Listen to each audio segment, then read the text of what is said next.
My sister sternly announced, "We no longer need you here. Please leave the place where you work from home. You're just living off us," with a tone that signaled she was done discussing it. My parents joined in, singing the same tune in unison, "Get out. We're tired of you and your dog always being in the way." "If that's how you feel, I'll just do what I want," I replied, my mind already plotting my next steps.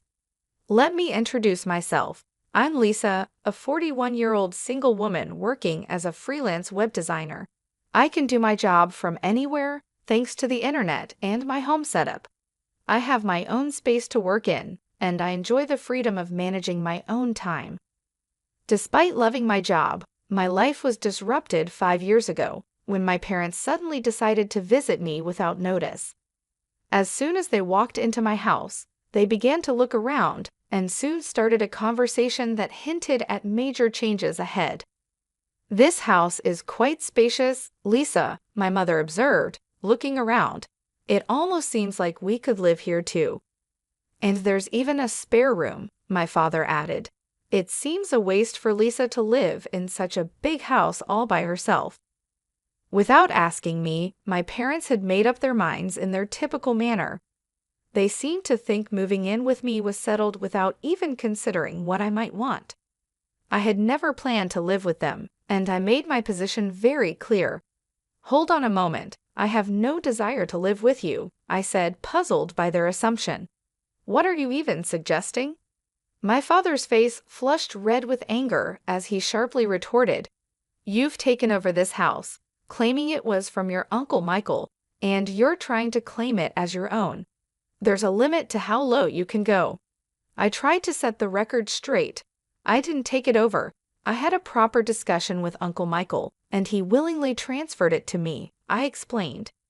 Despite my protests, my parents had already decided to move in. They insisted, "Our old house is falling apart, and it's no longer suitable for us to live there." Given that my mother didn't work and my father's income wasn't enough to cover major repairs, they saw no other option but to move into the house I had inherited from my Uncle Michael. Faced with their difficult situation, I couldn't just leave them homeless, so I reluctantly agreed to let them move in. Once they settled in, however, they didn't hesitate to make sarcastic remarks. "Hey Lisa, you're already in your 40s, aren't you? Don't you have any plans of getting married?" They would taunt, always pointing out my single status. I find great satisfaction in my work and am truly content with my life. Yet the people around me often express concerns about my relationship prospects. They suggest that I should follow in my sister's footsteps, who has taken a different path in life. Contrary to their expectations, my sister's married life has faced its own challenges. Nevertheless, I remain unfazed, reassuring them that I'm perfectly fine with how things are. It was during one such discussion that my mother, who had been eavesdropping, decided to butt in. "Hey, don't speak ill of your sister like that. Unlike you, she's married and even has a stable job at a company," she interrupted. Defending my own choices, I replied, "I might not be married, but I am doing a respectable job too." My mother wasn't convinced and continued her criticisms. "You're always just messing around on your computer. You're probably making money through some shady means, aren't you?" she accused. Despite their doubts and criticism, I continued to live my life according to my own terms, valuing my independence and the career I've built. I quickly responded, "Shady? I'm earning my living honestly through legitimate work. There's no need to worry." My mother was not pleased with my reply and scolded me sharply, "How dare you talk back to your mother? You really are the complete opposite of your sister." This constant comparison of me to my sister by our parents was something I had become used to. While my sister worked a temporary office job, I had chosen a different path that allowed me to work from home.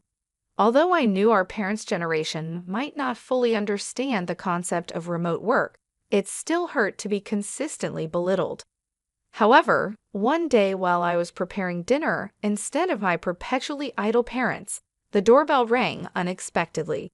To my surprise, it was my sister Carol, burdened with a massive amount of luggage. "Hub, Carol, what's going on? It's been a while," I greeted her, taken aback by her sudden appearance. "This is sudden, but I'll be living in this house from today," Carol replied with urgency. Baffled, I blurted out, "Living here from today? I didn't hear anything about this." Carol explained, "Didn't Mom and Dad tell you? I got divorced, so I'll be counting on you from today." Despite my initial shock, I tried to maintain a welcoming demeanor. Ignoring my startled reaction, Carol trudged upstairs and promptly claimed an empty room as her own. My parents sided with her, and I found myself powerless to object. From that moment on, my stress levels began to rise.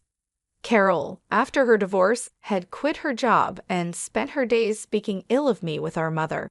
"Hey Mom, isn't this dress cute?" Carol would ask, showing off her latest shopping find. "Oh yes indeed, Carol. You're so pretty, it will definitely suit you," our mother would respond enthusiastically. Then Carol would turn to me and remark, "Do you think so too? It's totally not something Lisa would wear, right?" Unable to escape their critical gaze, I continued to live my life without reacting to their taunts. Despite the desire to retaliate, I realized that it would only play into their hands. So I remained steadfast and unresponsive to their attempts to provoke me. One fine day, I knew I had to stay strong and keep focusing on my own happiness, regardless of the negativity around me. I found myself in a truly heartwarming situation when one of my closest friends became the proud owner of a litter of 4 adorable puppies. This significant event sparked a series of changes that would enrich my life tremendously. The moment I saw those precious pups, I felt a deep connection. After careful thought, I decided to adopt a little black Chihuahua from the litter. I named him Charlie. Charlie was a bundle of joy, his round eyes sparkling with mischief. Every time he looked at me, his tail wagged so vigorously it seemed it might just detach in his excitement. I had always dreamed of owning a Chihuahua since I was a child, and finally having Charlie by my side brought immense happiness into my life. This was particularly true because I often worked from home, and Charlie's companionship provided a much-needed relief from the loneliness of my remote work days. "From today onwards, you're Charlie, okay?" "Woof," I declared to him, solidifying our bond. Caught up in my excitement, I didn't discuss my decision to bring Charlie home with my family. After all, it was my house, and I was fully responsible for all the expenses related to Charlie's care and well-being. I saw no reason for them to object. However, as soon as I introduced Charlie to my family, my parents and my sister Carol began voicing their concerns. They expressed their displeasure, upset that they hadn't been informed about my intention to get a dog. Some even mentioned their dislike for the potential odors that dogs could bring into a home. My parents and Carol were quite vocal in their disapproval, I recalled. "Hey, we didn't hear anything about you getting a dog," they protested. "Dogs smell, don't they? I hate odors," someone added. "Lisa, how could you just bring a dog home without consulting us?" They continued to scold me. Despite their complaints, I stood my ground and firmly defended my decision. It's my house, and I decided that Charlie and I needed each other. "His presence here is a source of joy, not a cause for complaints," I asserted. I was prepared to show them that Charlie's presence was a blessing, hoping they would soon see him as I did. I explained to them that Charlie wasn't some random street dog, he was a gift from a friend. I also emphasized that I was the one covering all the expenses for Charlie's care and maintenance, so they really had no grounds to complain. "What I choose to keep in my house is my business," I added firmly. "If you have any complaints, you're free to leave." Initially, their annoyance was clear. They were visibly frustrated and upset. However, within just a few hours, a miraculous change occurred. Charlie's undeniable cuteness completely won them over. They couldn't stop doting on him, playfully asking, "Aren't you cute? Are you mummies, daddies, or are you sissies? Look over here, sweetheart." It was as though their frustration had just evaporated into thin air. My entire family had fallen head over heels in love with Charlie, and his presence managed to bring about a remarkable transformation in their attitudes. From that point on, our home was filled with constant adoration for Charlie. Thanks to him, the previous hostility directed towards me began to fade, and I was able to enjoy relatively calm and harmonious days with my family. However, as life tends to go, a disruptive event occurred one day that broke the peace we had come to enjoy.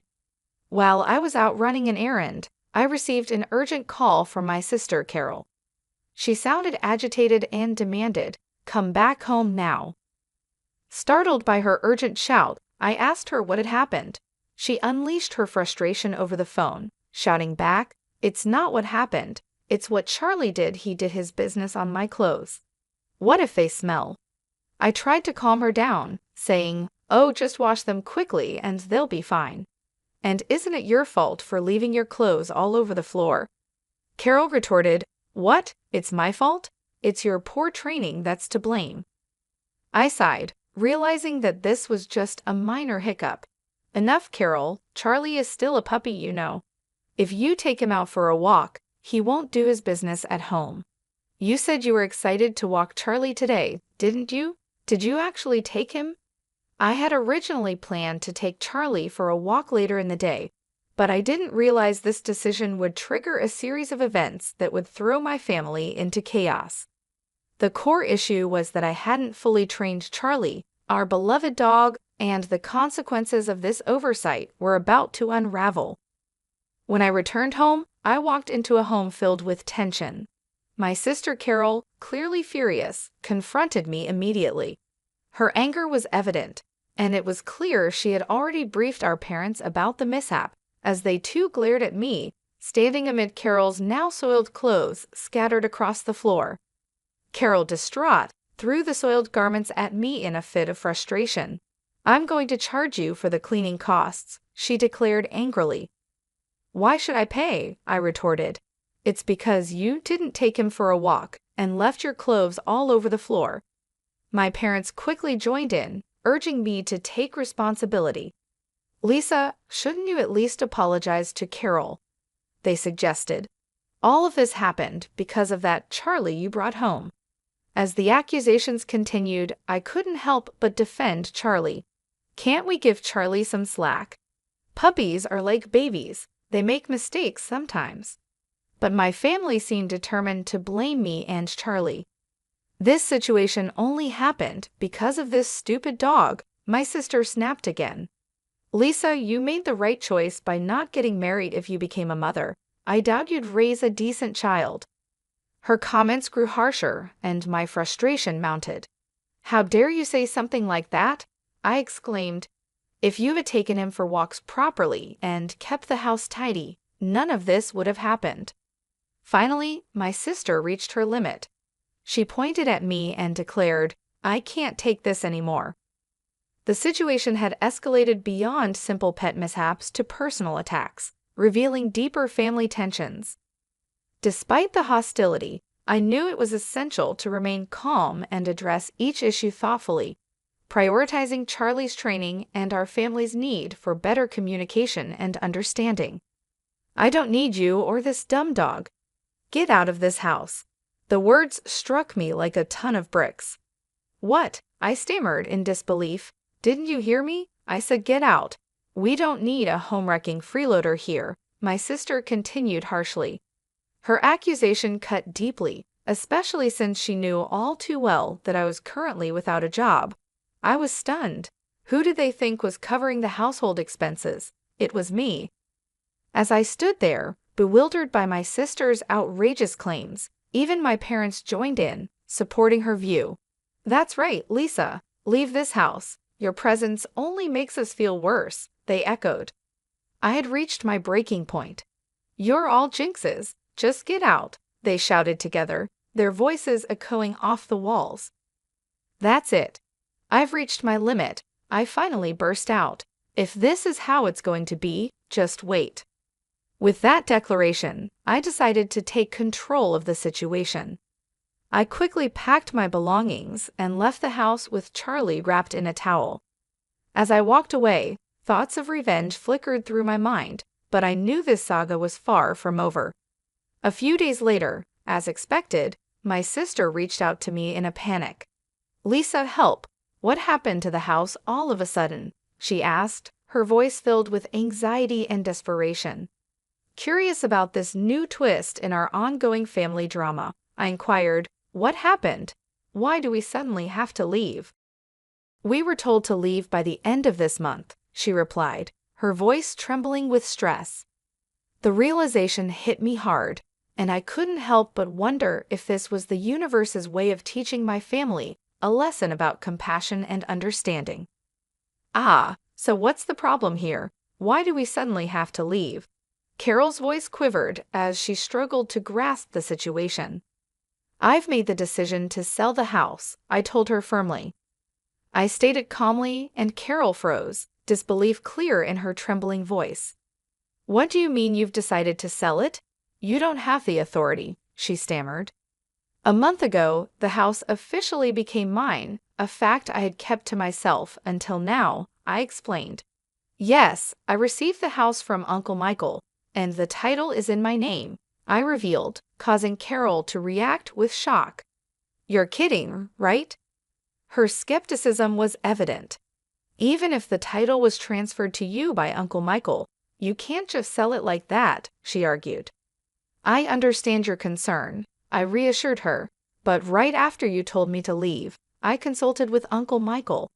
He made it clear that the house is mine now, Lisa. He told me to do what I want and suggested I get away from the family as soon as possible."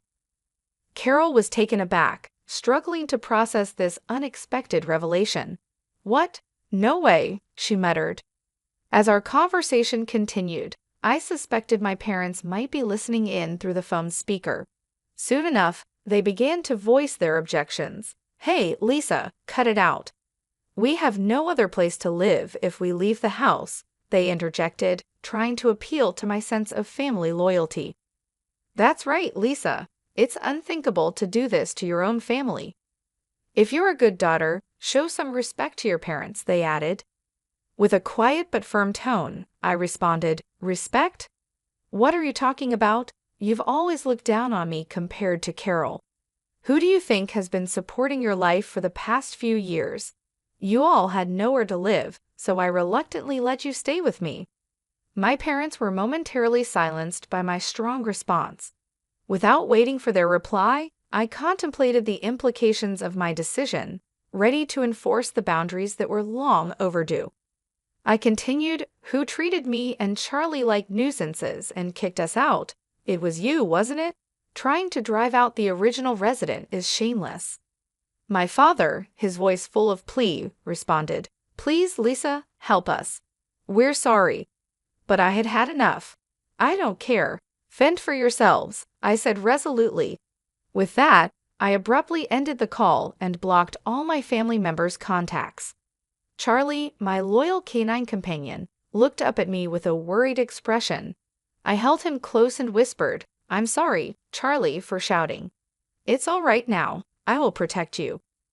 I felt relieved that I had rescued Charlie from a family that had mistreated him. In the days that followed, I learned that my parents and sister had been forced to leave the house at the last minute despite their desperate attempts to cling to it. My father's meager income and my unemployed mother and sister made it impossible for them to maintain a decent life.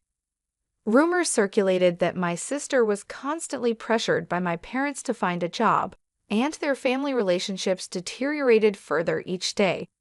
While I had no interest in their living conditions, it was clear that their standard of living had plummeted since my departure. It was a classic case of reaping what they had sown, and I couldn't help but feel a sense of vindication. Meanwhile, I enjoyed a fulfilling life in my new pet-friendly apartment, free to work on my terms without anyone complaining.